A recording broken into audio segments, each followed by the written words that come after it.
বিধানসভা নির্বাচনের আগে বড় চমক। আচমকা রাজ্যপালের পদ থেকে ইস্তফা দিলেন সিভি আনন্দ বোস।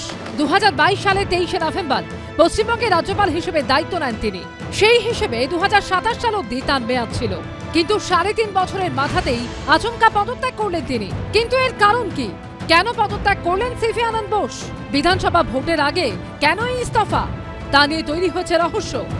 আমার কাছে এই ধরনের কোনো সংস্থা নেই যে সিভি আনন্দ বোস কেন পদত্যাগ করেছেন সেটার কারণ খতিয়ে দেখার এবং সেটার সময় বা প্রয়োজন কোনোটাই আছে বলে আমি মনে করছি না। তিনি শোনা যাচ্ছে শারীরিক কারণে পদত্যাগ করেছেন। তিনি 5 বছর থাকলে সবাই আনন্দ পেত, তার মতো একজন মানুষ হঠাৎ পদত্যাগ করলেন। কিন্তু এটার মধ্যে কোনো রাজনৈতিক ষড়যন্ত্র আছে কিনা সেটা যে তৃণমূল প্রশ্ন তুলছে সেটাই আশ্চর্যের বিষয়। এই সব ঘটনা কেন্দ্রীয় গৃহমন্ত্রকের অঙ্গুলি হেলন ছাড়া হতে পারে না, যেটা ষড়যন্ত্রের নামান্তর। এখন ইলেকশনে এসে গেছে, আমি আশ্চর্য হব না যদি দেখি সিভি আনন্দ বোসকে নির্দেশ দিয়ে সরিয়ে দিয়ে একজন হার্ডকোর পলিটিশিয়ান, আরএসএস এ দীক্ষিত, বিজেপির মন্ত্রে শিক্ষিত এই রকম কাউকে এখানে নিয়ে এসে রাজভবনটাকে চূড়ান্তভাবে রাজনৈতিক কারণে ব্যবহার এই ইলেকশনের সময়। সিভি আনন্দ বোসের জায়গায় অস্থায়ী রাজ্যপাল হিসেবে দায়িত্ব দেওয়া হচ্ছে প্রাক্তন আইপিএস অফিসার এবং তামিলনাড়ুর রাজ্যপাল আর.এন. রবিকে। এই মুহূর্তে সিভি আনন্দ বোস দিল্লিতে রয়েছেন। 1951 সালে 2রা জানুয়ারি সিভি আনন্দ বোসের জন্ম কেরলের কোট্টায়ামে। রাজ্যপাল হওয়ার আগে দীর্ঘদিন প্রশাসনিক কাজের সঙ্গে জড়িত ছিলেন। কেরলের মুখ্যমন্ত্রীর সচিব হিসেবে কাজ করেছিলেন। এছাড়াও কেরল সরকারের বিভিন্ন দপ্তরের প্রধান সচিব হিসেবেও দায়িত্ব সামলান। সিভি আনন্দ বোস রাজ্যপাল হওয়ার পর বিভিন্ন ইস্যুতে তৃণমূলের সঙ্গে তার সংঘাত সপ্তমে পৌঁছয়। হিংসা থেকে দুর্নীতি নিয়ে কড়া মন্তব্য করেন তিনি। আবার বিভিন্ন ইস্যুতে রাজ্যপালের ভূমিকা নিয়ে অসন্তোষ প্রকাশ করেন রাজ্য বিজেপি নেতারাও। এই আবহে প্রশ্ন উঠছে, বিধানসভা নির্বাচনের আগে আচমকা তার পদত্যাগের কারণ কি? তা নিয়ে তৈরি হচ্ছে রহস্য। এবিপি আনন্দ। বিধানসভা ভোটের আগে নতুন মোড়। বৃহস্পতিবার সন্ধে আচমকা রাজ্যপাল পদে ইস্তফা দিলেন সিভি আনন্দ বোস। দিল্লি গিয়ে পেশ করলেন ইস্তফাপত্র। তার জায়গায় আপাতত অস্থায়ীভাবে পশ্চিমবঙ্গের রাজ্যপালের দায়িত্ব নিচ্ছেন আর.এন. রবি।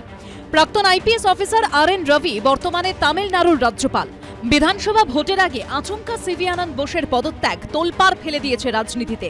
প্রশ্ন উঠছে, আচমকা কেন এই পদত্যাগ? কিছু কারণ আছে, হয়তো জেনে বলবো। এদিকে রাজ্যপালের আচমকা পদত্যাগ নিয়েও কেন্দ্র এবং রাজ্যের মধ্যে বেঁধেছে সংঘাত। মমতা বন্দ্যোপাধ্যায় সোশ্যাল মিডিয়া পোস্টে লিখেছেন, পশ্চিমবঙ্গের রাজ্যপাল সিভি আনন্দ বোসের আচমকা পদত্যাগের খবরে আমি হতবাক এবং গভীরভাবে উদ্বিগ্ন।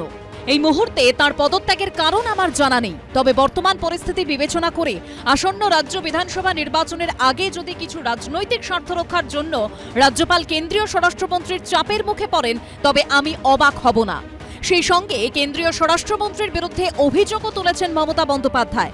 সোশ্যাল মিডিয়া পোস্টে তিনি লিখেছেন, কেন্দ্রীয় স্বরাষ্ট্রমন্ত্রী আমাকে জানিয়েছেন যে আর.এন. রবিকে পশ্চিমবঙ্গের রাজ্যপাল হিসেবে নিযুক্ত করা হচ্ছে। তিনি এই বিষয়ে প্রচলিত রীতি অনুসারে আমার সঙ্গে কোনো আলোচনা করেননি। এই ধরনের পদক্ষেপ ভারতের সংবিধানের চেতনাকে ক্ষুণ্ণ করে এবং আমাদের যুক্তরাষ্ট্রীয় কাঠামোর ভিত্তির উপর আঘাত করে।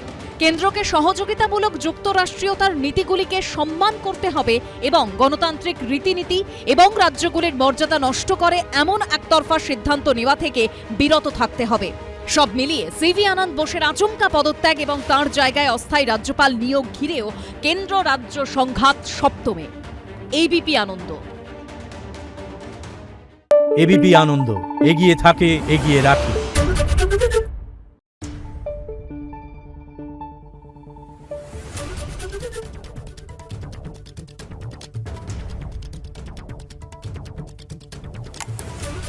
Thank you.